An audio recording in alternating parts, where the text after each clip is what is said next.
Hey everyone, I am so excited. We have Jodie Goss here today to speak with us a bit. Hey Jodie, how you doing? Hey, I'm good. How are you?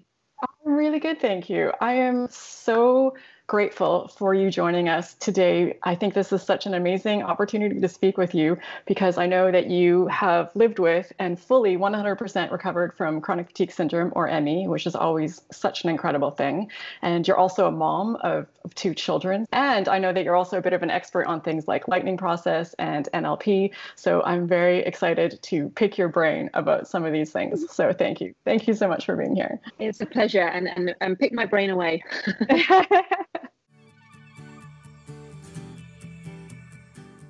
All right. So obviously, we want to hear a bit about your journey with chronic fatigue syndrome or ME, but I'm always curious to know a little bit about what life looked like for you before you became unwell. So what was going on in your world before this all started?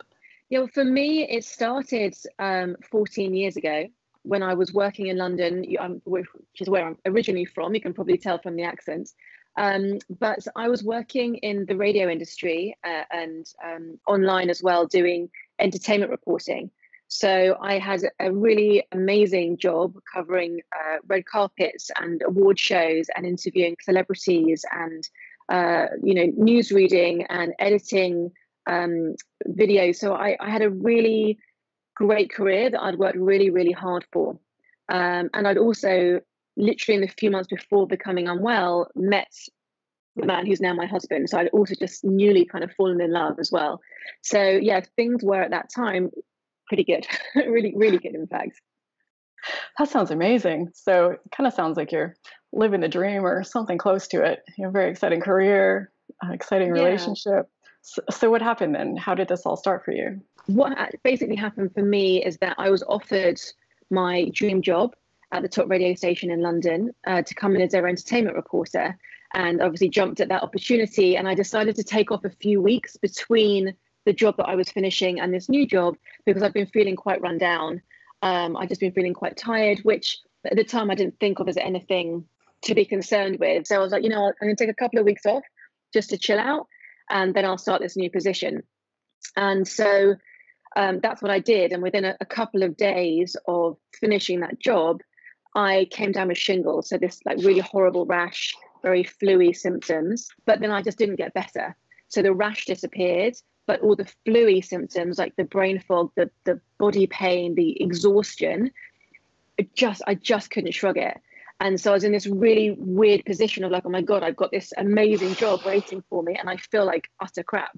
If I can I say that? I just felt awful. Um, and so I sort of was in this weird place of starting the job and then resting when I could. And it was a real messy couple of months of seeing lots of doctors to try and figure out what was going on. I was eventually diagnosed with glandular fever, mono, and told that it could take a couple of weeks. And then so I carried on through those few weeks just feeling rubbish and hoping for the best. And then it just still didn't go away. And eventually, after lots of tests and hospital visits and specialists chats, they said that I had chronic fatigue syndrome, and said that it could take, weeks, months, years. No one really knows. And so I was in this position of just like, well, what now? What do I do with this information? Wow. So apologies, I missed if you said this in there, but so what was happening with the dream job through all of this? Was that put on hold or were you trying to work through it? It was kind of like lots of stop starting. So I would go in and for some periods of time I could work. I remember the feeling of almost like dragging myself through tar or something, through mud. Every day was such an effort. I remember crying in the bathrooms when I was there, coming home and just completely passing out in bed, exhausted, taking sick days. It was a real combination in those early days of just not knowing what to do and how to respond, and lots of mixed messages of like just keep pushing through, and other messages of just rest, and so just trial and error really. So you did receive a diagnosis of chronic fatigue syndrome. What did that look like? What did the doctors tell you you should do about all of this?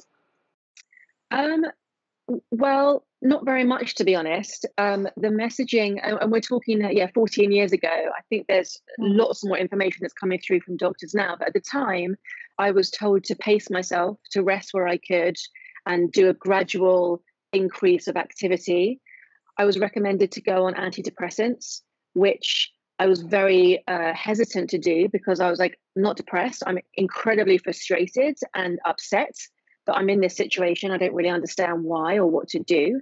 But at the time, they kind of said it might help to with changing brain chemistry, so to give it a go. So I did do that on a low dose, and it did help in some way. I think now my experience was that it was more placebo effect than anything else. That's not the case for everybody, but for my experience, that's how I felt at the time. But yeah, I didn't feel like I really got any information at all from the traditional medical world. And that's when I started to step outside and was like, okay, I need to do something here. And I was trained as a journalist. So for me, it was like I was a dog with a bone. I was like, where do I look? Where do I begin? How many avenues do I have to go down? And I will do it until I get the answer that I'm looking for, which for me was like, I'm going to make a full recovery from this somehow. It's crazy how the things in our previous jobs, the experience that we get, helps prepare us for things in the future that you never see coming. Like, would you ever have thought that being a journalist was going to prepare you to deal with chronic illness? Yeah. I think it was just that, like, desire to get an answer and to figure something out. But also, I think even without that, when you're in that position, it's very easy and completely understandable why, when you're given that message of like, well, this is just kind of the way it is, just pace yourself and rest when you can, that in itself is like, oh my God, what do I do with this? Like, how do I cope? And you can either sort of retract in understandable fear and caution and concern, or you can say, okay, well, I need to just figure this out myself. I need to see what else is out there, and how I can get well. So what did this look like for you while you were trying to sort this all out? Like, what did your average day or week look like? It was really hard. For me, I was unwell for 3 years, and I'd say during that time, it was a real mixture. As I said before, there was a lot of sort of just pushing through and hoping for the best and doing what I could, because I did not want to let anybody down, including myself. I'd worked so hard to get to this place, to have this job that I really had always dreamed of. And then there were periods where I actually just had to take weeks, if not months, off of work. And actually, towards the end of those 3 years, I actually got made redundant, which for me worked really well, because I was like, in some ways it was a relief, because I could take that pressure off myself and just have some time without the job in the back of my mind and just think I had to totally rest. So it was a real mixture, but I went from not only working obviously full time, and I used to exercise a lot and I was very social. This is my mid-20s. We were talking about, and I was living and working in London, having an amazing time, to literally being at home most of the time. I remember friends coming to visit me from university who lived around the country, and then literally turning up my house and saying like, I've got to go to bed. I'm so sorry. Like, help yourself to a cup of tea, but I can't join you. So it was a real mixture. If I could make it around the block or go to visit my park, which was 5 minutes away, that felt like a huge excursion on some days. Well, I'm so sorry you had to go through all of this. I definitely empathize, obviously. And it's interesting hearing you talk about this. And I hear this from so many other people that really struggle to walk away from their jobs and their careers. It's such a massive thing. I think it doesn't even feel like an option for most of us. How am I going to, never mind all the ego or psychological or identity issues that come with it? Like, how am I going to pay my bills? How am I going to survive? So it's nice that you got that break. And it's something that, I don't know if you've noticed, I'm sure you have as well, with COVID happening right now. It's actually, it's terrible. It's horrible, end of sentence. But as with these things, there are often silver linings. And it seems like a lot of people that are struggling with ME or CFS are appreciating the break because they finally get to take care of themselves. Yeah, and there's lots of different things to balance at the moment. And you're right, the fact that people are able to be home, they don't have to do that travel to work or be with other people and be in the hustle and bustle and the noise, which can often, for people with ME, CFS, that in itself can be very draining, let alone the actual work, is very helpful. But then the other side of the flip side is there's also the added anxiety and stress around this whole situation. So, but yes, no, I have heard that as well. It's like they have the time to reassess and think things through differently and get some rest in. And of course, it's going to depend on your circumstances. You know, if you have children that you're homeschooling, which I think you know something about, it's going to be a whole other, a whole other situation. Yes. So obviously, you pulled yourself out of this eventually. How did that happen? How did you start to come across things that helped you, or what were the main things you felt contributed to your recovery? So there were lots of things that I tried, lots of traditional things. Like I remember going into hospital and having sleep tests, like being hooked up to different equipment to see if it was something wrong with my sleep cycles. I tried lots of different dietary things, homeopathic medicine, supplements. I mean, everything you can think of, alternative, I tried. And my experience was that I often felt that I'd get some change, but then nothing really stuck. Nothing wasn't quite permanent. Which in itself is very disappointing when you keep trying something that doesn't work and you try something else that doesn't work, and the financial investment that you make as well into these things. The final thing for me was when I read in a newspaper about somebody who'd had chronic fatigue syndrome and taken a training program called the Lightening Process, and they got their life back on track. And that started like a whole new area of research for me, because it was something I hadn't looked into before, like a brain training program looking at the science of the mind-body connection. So I spent some time really starting to research that, because originally I was like, I don't understand how can that work? How can that help? And so, that was my new area of research. And then I took the course in January 2009. And that was it for me. That was the last key in the door. Okay. So I've been hearing a lot about the lightning process, but I really know very little about it. So what is the lightning process? Is it possible to explain it briefly, or is it something you have to go through to understand? Well, a bit of both, actually. I'd say it is quite difficult to explain because there's so much that goes into it, but I will summarize it as much as I can for you. Okay. So the main part of it, it's a really empowering, really insightful training seminar, which teaches people how to use the science of the mind-body connection to influence their health and well-being. And the majority of that happens over a 3-day period, 3 consecutive days, about 4 hours a day, depending on how many people are in the group. And to begin with, clients get a really good understanding of why their body's got stuck in its natural healing response. And what I mean by that is, you know, our bodies are designed to heal. You get a paper cut, what do you know is going to happen in a couple of days? Yeah, the body makes that better. If you break a bone, it's not the bandage that fixes your leg, it's your body. It knows how to regenerate. Or a cold or whatever it is. Yes, sometimes we need a bit of external help, but generally it's always our body that's doing the healing. So in the case of somebody who has a long-term health concern like ME, CFS, what is getting in the way of the body healing in the way that it's naturally designed to do? So, you know, for me, the thing that kickstarted things was getting mono. And lots of people get mono, but then after a couple of weeks, normally their body gets better. And mine didn't. And why didn't it? You know, what was it that was getting in the way of that? And what we tend to find with sort of chronic health conditions is, rather than looking at the individual symptom, we want to look at what's going on at the core. You know, what's the root cause of this? And so we really break that down and look at things like the stress response, the fight and flight response, when that is elevated and overstimulated for a long period of time, how that can suppress other systems in our body, like our healing and immune system, like our digestive systems. They don't work properly. They don't have the energy to do what they are designed to do. We look at things like how our thoughts and our beliefs and our attitudes, how they can affect our biological functioning. We look at neuroplasticity, the way that the brain adapts depending on how we use it. So we look at lots of different concepts so that clients get a really thorough understanding of the why. And then we look at how do we change it? And that's where I teach a very specific, I say I because I'm now a practitioner in this area, which is why I know so much about it. But why, we look at how do we then start to break out of this cycle that our body's got stuck in? So learning a very simple but powerful technique, which is a mixture of lots of different modalities like visualization and NLP and gentle movements, and it's all kind of woven together in a very unique way. And clients use this technique every time they notice themselves running any patterns or thoughts which are maybe not contributing to their health, and instead firing up neurological pathways which are much more health related, which help to calm that stress response, which help to rebalance the nervous system so that that natural ability to heal can kick in again.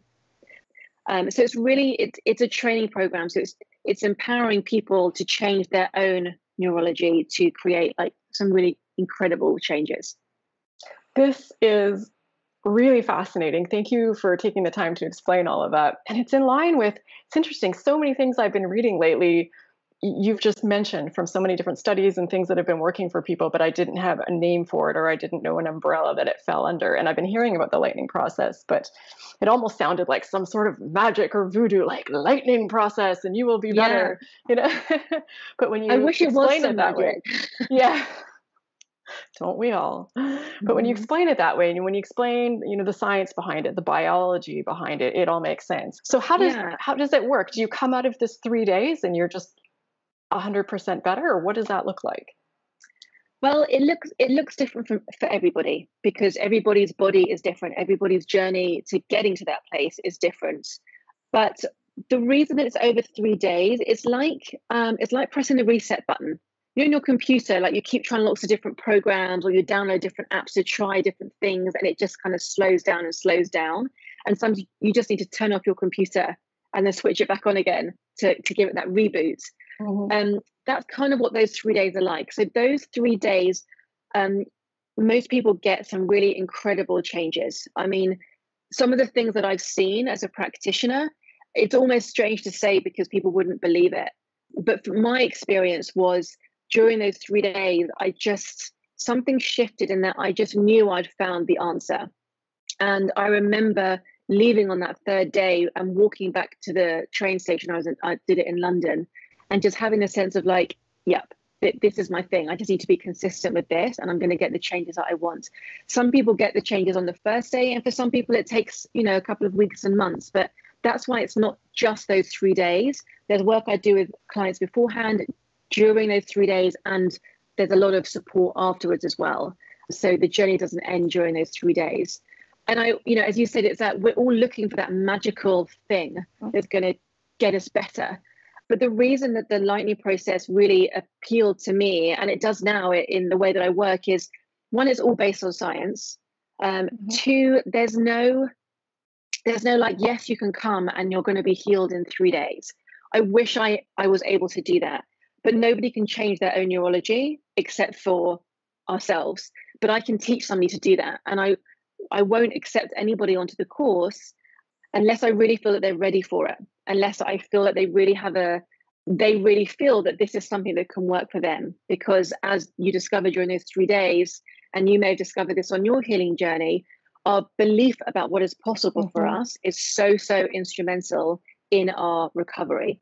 So yeah, I generally, there's a lot of work I do beforehand with clients and during and after for them to get the best results possible. Okay, so it sounds like a lot happens during this 3 days. There's a lot of learning, but you're also walking away with skills that help you to continue working on this as you go, and then additional support. Yeah, you learn the skills to change things on day one. Okay. So on that first day, you really understand the why, and you understand how to change it.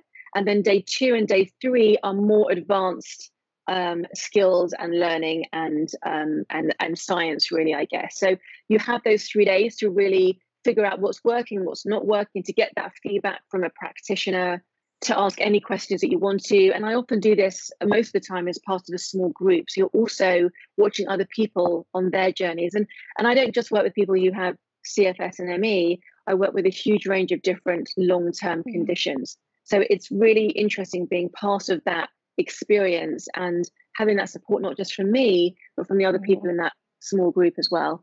I imagine this is something that you encounter, a question that you get, because when I hear about all of this, it sounds really, really good. But I imagine for people with chronic health problems, 3 full days of something like this could be a bit much for some people. So how do people who are really struggling with their health get through a training program like this? Are there supports or adaptations, or what can they do? Yeah, so again, in those initial stages before the course, will speak to a client to find out where they are. They'll take down their case history, get a really good understanding of what's going on. And there have been clients who have been bedbound and who have to we do it one-to-one, and we really break it down to help them make it fit into where they are in their life at that time. That being said, I do find that most people, once they start the course and the work that I do with them to get to that place before starting it, they can really be very, very present and take in everything that we're going through during those 3 days. I'm there to support them. We're doing this over Zoom now because of the current situation, and there's lots of breaks that we take. But yeah, a lot of people, that's a very common question and a really important one to answer. Some commitment, and it does take some digging deep. But what I find is for most people is that they're actually looking for that. They're looking for that empowering tool of like, what can I do? Rather than relying on that outside stuff. So see what happens after taking this medication for this amount of time, or I'll do this treatment on you and let's see how that goes. This is them doing this for themselves. And that is very, very empowering and often very new for somebody who has CFS. It's interesting because belief in the process is important. And I don't think it's so simple. And I don't think this is what you're saying is, if I believe it will work, it will work.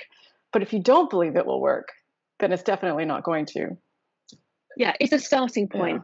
Yeah. It's a starting point because if somebody comes and has a sort of sense of like, I don't think this is going to work for me, then those 3 days, it's not my time to convince them of that. We do some work beforehand, or I can guide them to recommend some books or podcasts, or just having some conversations of helping people see things in a slightly different way, using the science as well to explain things, and just opening up that window to possibility. Because I think what can often happen is when we get messages like I had, and from the clients that I see, is when we're told this is just kind of the way it is, there's not much can be done, just rest, try these other bits, but good luck, which is often the message. It can be so incredibly disheartening and people lose hope. And I think hope is one of the most important springboards to anything. If an athlete is about to take a race and they don't think they're going to win, that's not the great, if you're placing money on something, would you put your money on somebody who's worked really hard but doesn't think that they can win the race, or somebody who's worked really hard and really believes that they can do this? Who would you put your money on? Which in itself can be so empowering when we're like, oh gosh, there is something else out there that can help. And what might that be like? And what might that feel like? And what might my life be like if I really engage with this and give it my all? It sounds like we were similar in this, in that I think we both came down with ME/CFS around similar time frame ish. And a lot of the messages, I don't know about you, but a lot of what I was hearing was that it was very hopeless. But I, like you, had that mindset. Like, it took me a long time, unfortunately, to eventually get past it. But it was either get better or die trying. Like, I was never going to stop, and I believed that I was going to get there eventually. And that, because it can be so difficult to get past something like this, because it can be such a marathon, and it requires, in my experience, a lot of work. For me, hope was the number one thing. When people say, what's the number one thing you did to get better? I think it was finding ways to hold on to hope, because you need something to get you to keep getting up every day and keep putting in the work and handling the failed attempts and, block out the information that keeps telling you that you're never going to get better. And I think because we can get so sick with this illness, it can be so easy to lose hope. And you feel like, how am I ever going to pull myself out of it? It's like, I am so sick. I don't even have the energy to research. And just to clarify, even though I had that, journalistic instinct of like, I'm going to find the answer, I also had many moments, more so, of like, I can't do this. What if I can't? What if my life is going to look like this forever? Will I be able to have children and get back to work? And you have all of those questions, and they're so understandable. But yes, I think what you're doing is spreading hope. And that's why I was like so honored, and I'm so happy to be a part of this, because it's really important to get that message out there, for people to surround themselves with but actually you can, rather than actually you can't, to really hold on to that. Because as you said, that gives you that drive to think, okay, what is going to work for me? Where do I need to look next? What's the right answer? My answer was a complete game changer for me, the Lightening Process, and it has been for many people. But I'm also very aware that there are many amazing solutions out there. Lots of people get the change through diet and through supplements and through other brain training techniques and NLP and hypnotherapy. And, there's a huge variety of things that work for people. There's no one answer. Unfortunately, there's not one answer that just is like, yes, this is the magic pill that you take to get better from chronic fatigue syndrome. It does take some trial and error and investigation. But when you find the thing that works for you, through my experience and yours and the many clients that I see and the thousands of people around the world and success stories, it is possible. And that's what I would say for people with CFS is to keep remembering. Yes. And that is absolutely one of the things that I'm striving for by doing these videos is that, for people watching, this video, this right here, this might be your answer. This might be your way out of this. Or you might have to keep digging, but just presenting options for people to know what's out there and to find that fuel and that hope to keep giving. And you brought up another important point because I focus on, how driven I was and how determined I was to get better, but it wasn't like that all the time. It got really dark sometimes and really hopeless, but it was finding ways to keep pulling yourself out of that. So I don't think for most of us, unfortunately, there's a way to get through it where you've got a smile on your face the whole time. You're like, I'm going to do it. Yeah, it sucks. Yeah. It totally sucks. But in amongst that suckiness, is a lot of light, a lot of possibilities, a lot of options. And the traditional medical industry doesn't always have those answers. And I kind of wish that they would say, look, in my toolbox, I don't have the ideas to help you or the pill or the therapy or whatever it is, but there is a lot else out there. Keep looking and letting people know, I'm speaking to doctors and specialists now to let them know about what I do too. Because it's so important that people know that there are other options. It's not just a go home and rest and pace yourself approach, which seems to be the most common one that I hear of through clients, that, there are these other stories out there and to keep looking and stay hopeful and watch all of your videos so that people learn all the other options that are out there and see what resonates for them. That's such a good point about the doctors too. And when I finally did find a doctor that was good, by the end, I was so grateful. He was my hero. He was my guru. And he looked perplexed. But I didn't help you. But he did, because he was that. He was like, we're going to keep trying. We're going to keep researching. Every appointment I came, he had, a new book he wanted me to read or a new article or something new to try. And he really encouraged me to keep searching on my own. So without him, he was like just a really good health coach. No, he didn't have the answer, but he got me, he kept me going. So, yeah. Yeah. And this isn't about putting down the, traditional medicine industry at all. I mean, they obviously do unbelievable work. It's just what I see is that, there's so many long-term health concerns which aren't getting the answers through the more traditional means, which are amazing for acute conditions, but maybe not for things that are going on for a long time. But I do think, as I said, if I think back to then, 14 years ago, and now, I think there is much more crossover. And I do think a lot of doctors are recommending to look at diet and mind-body connection and meditation and mindfulness. It's a whole new world that's opening up. And they're looking for those answers. 90 to 95% of what takes people to the doctor is stress related. And it's important to clarify that doesn't just mean, oh, we're a little bit stressed.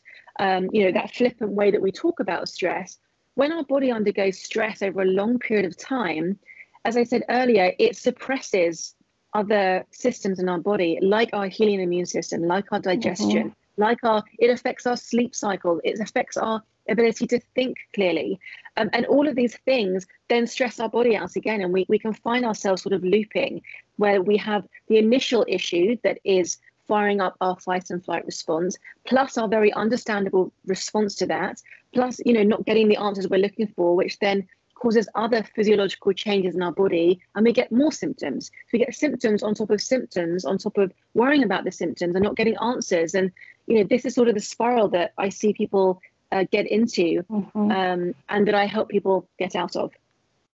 It's such a basic concept, really, but really something that's so foreign and really only of something I've come to appreciate in the last couple of years of having their body in a healing state. It's almost not going to matter what you're trying. If you're perpetually in that fight or flight mode, if you're perpetually flooding your body with cortisol and adrenaline and what all the other stress hormones are, it doesn't matter how clean your diet is or, how great your whatever. It's really, really hard. Yeah, and that was my experience then, is that I was trying all of these diets and wasn't getting the results or the supplements. But if you think about it in this way, if you're digestive system is suppressed and it's not working properly, you can eat the cleanest food possible and have all of those supplements, but if your body isn't able to absorb what you're getting from those things, it's kind of futile. Not that it doesn't help, because I always recommend people look at their diet as well. It's very, very important. But that's often what I see, and what my experience is that, if your digestion system isn't working properly, you're not digesting that food in the way that you need to, you're not absorbing the nutrients that you need to.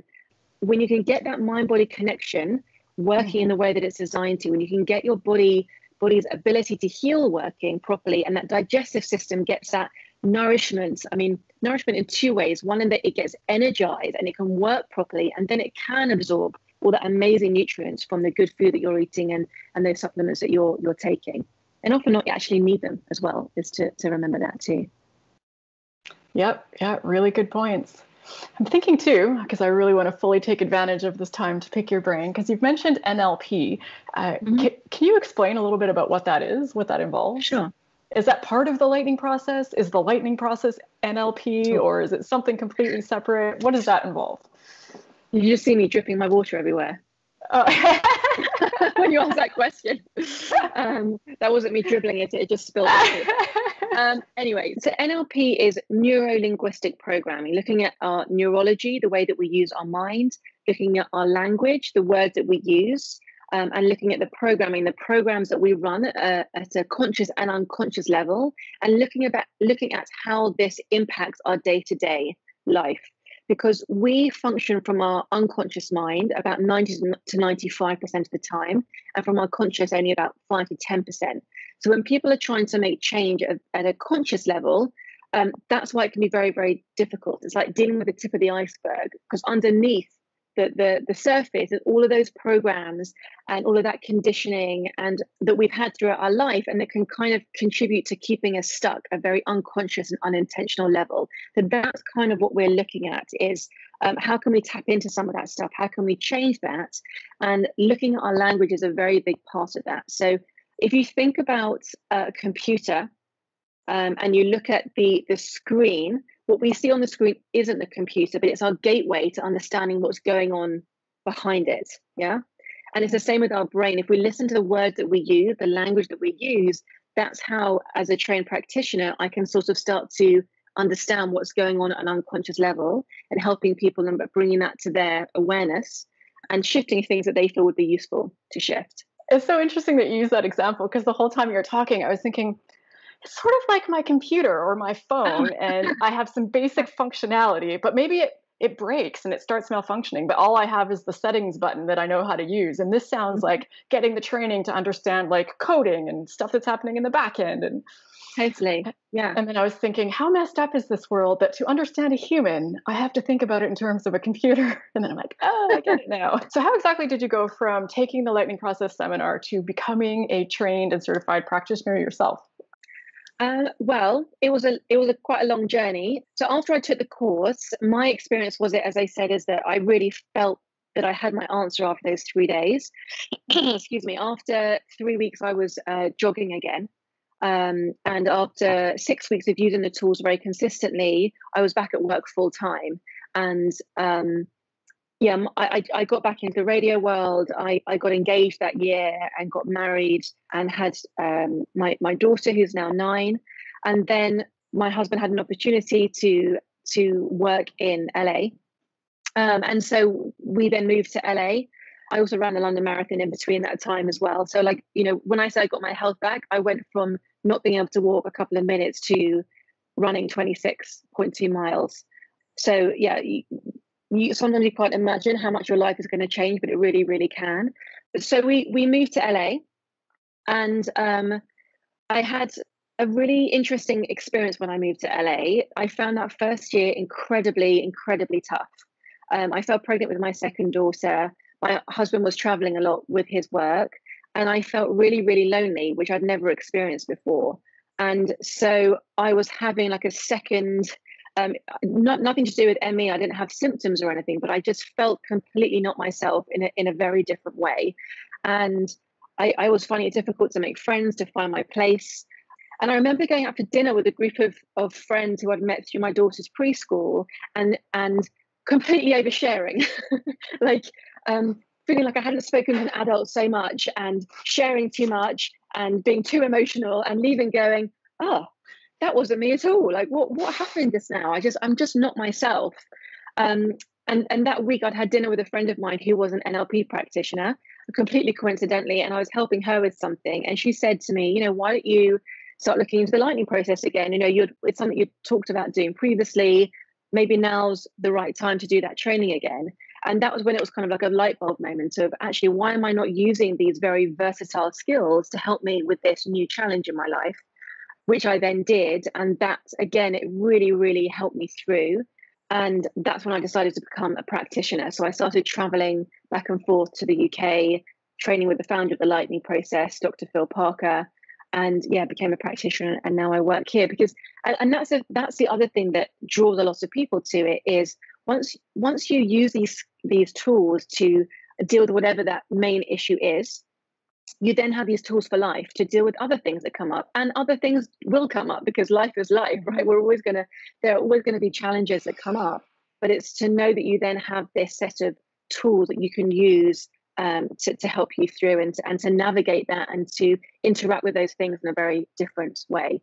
When you were sharing your story, I got goosebumps head to toe. Literally from the top of my head, I felt them go all the way down to my toes. Just hearing how quickly you got well again and how you were able to start running and go back to work. It's just, I'm so happy for you. That is really incredible. I'm so glad that you found this. I'm so glad that you're sharing it because, as I'm sure you are just as aware as I am, there are so many people that are still struggling. And I still have all these moments where I think, what if I was still there? What if I never got out of it? So just hearing people like yourself that found a way out, I'm just so happy for you. Thank you for saying that. And I feel the same when I listen to your story and I read other people's recovery journeys and go through those journeys with my clients as well. I never stop being inspired by just how powerful we can be when we know how to tap into that and use what's within us to get those changes. And I'm constantly trying to evolve and change too. And I'm sure you do as well, like reading books and growing my knowledge. And it's such a vast area that we can learn. And it's so empowering when we know how as well. So it's an area that I will forever be on this journey, I hope, of learning and hopefully inspiring and helping other people in the way that I'm sure you will as well now. Yeah, thank you for saying that. I appreciate that. And I definitely relate to a lot of what you share. I have these affirmations that I read every morning that are on the top of my journal. And one of them is, you are constantly learning, you are constantly growing. This is your superpower. And I read that every morning because I do believe it. I do believe that just figuring out a way to be just a little tiny bit better tomorrow than you were the day before. And I think that what is so appealing about all of that is just you live your life constantly with hope. Like things are always getting better, anything you're struggling with, and not just hope, but confidence in your own ability to tackle things and to overcome things. And you know that you can. There are skills, there's information, there's support. So whatever you're facing, it's tackleable. Yeah, and I say to myself, the only certainty in life is change, is uncertainty. And if we can learn how to interact with that stuff as best as we can, I feel like that's where we have a life that's most at ease and happiest and at peace. And it's an ever-changing journey in the way that life is always changing. We are always changing too. Who I was 10 years ago, who I was yesterday is different. And the more that we can learn and grow and evolve and allow ourselves to do that and to sort of be fluid in the way that life is, I feel like the more joy we can find in that. Maybe that's going a bit too woo-woo, but that's kind of how I feel. And for me, it was the Lightning Process that kind of just started that journey for me of realizing, of empowering ourselves to know that we can be active participants in our own journey through life. We don't have to always be affected by the stuff out there. We can learn how to be more resilient and how to bounce back and how to take charge of ourselves. Yeah, thank you for sharing all of that. And then I'm just thinking, because, as we're kind of wrapping up here, I always like to finish off learning a little bit about, what did you learn from all of this? What did you take away from this? I feel like you've shared a lot, but is there anything that you haven't shared that you'd like to share about what this whole experience, has taught you, or what advice you'd have for others or for yourself if you could go back in time? I would say just the knowledge that we can influence our physiology, to know that that's something that we can do from the inside, I think is a complete game changer. To have hope, as we've discussed, in all areas of our life. Yeah, and I think the only other thing that I would add is just to keep looking for those who've made great recoveries. Choose who you're surrounding yourself with, people who lift you up, who empower you, who encourage you, and to look at things like your YouTube site where you're listening to other people's stories, and to surround yourself with people who inspire you, who encourage you, and who are there for you as you're going through this. So yeah. Oh, I think that's so important. Yes, thank you. Thank you so much for sharing that. So if people are interested in learning more about you or about the lightning process or NLP, how can they do that? So people can find me on social media, on Facebook and Instagram at Jodie Goss Coaching, or my website is www.jodiegoss.com. I always offer a free consultation. So if what I've said has resonated, you want to learn some more, take a look at my website, drop me an email, and then we can set up a time to chat. And I'll always give a very honest assessment about whether I think this is something that could work for somebody. And I'm sure that Jodie would be happy to answer questions in the comments in the video here, same with myself. So if you have any questions that you'd like to ask, you can ask them here also. And just share your thoughts and your feedback on this. We'd love to keep the conversation and just keep the conversation going and just keep learning from one another.